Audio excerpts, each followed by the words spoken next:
It's no surprise that most women struggle in this generation with the problem of comparing themselves to each other. Why? Because it's one of the easiest ways the enemy uses to steal our joy and keep us from doing the unique things that God created us to do for His glory. I've recognized the root issue with comparison in my life is sin. God says so many times in Scripture that we aren't to covet what others have. I don't know about you, but I have certainly coveted the gifts that God has given to others. I sing with 2 other girls, and it's very easy to compare myself often. Shelly has a gift for hospitality. She's a great cook.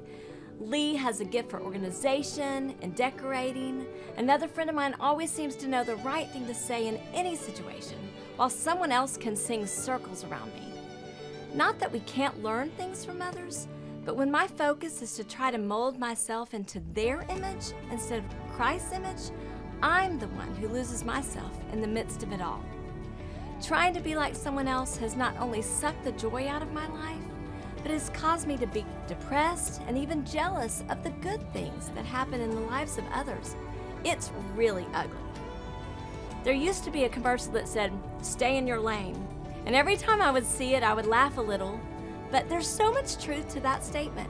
God has created a lane for us all, a path He wants us on. But when we cross into someone else's lane, there's always some sort of wreck. If I'm so focused on what's beside me, because it seems prettier, classier, cooler, or whatever, instead of what God has put in front of me, I'll miss the very wonderful journey God has planned personally for my life. Not to mention the lives He wants me to minister to.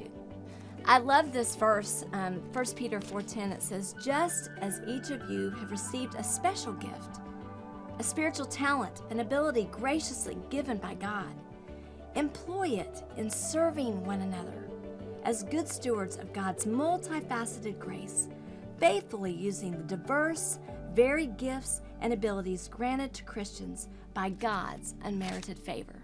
Use the gifts God has specifically given you to serve others. That's really the key. And in the end, we are all trying to look like Jesus instead of someone else anyway.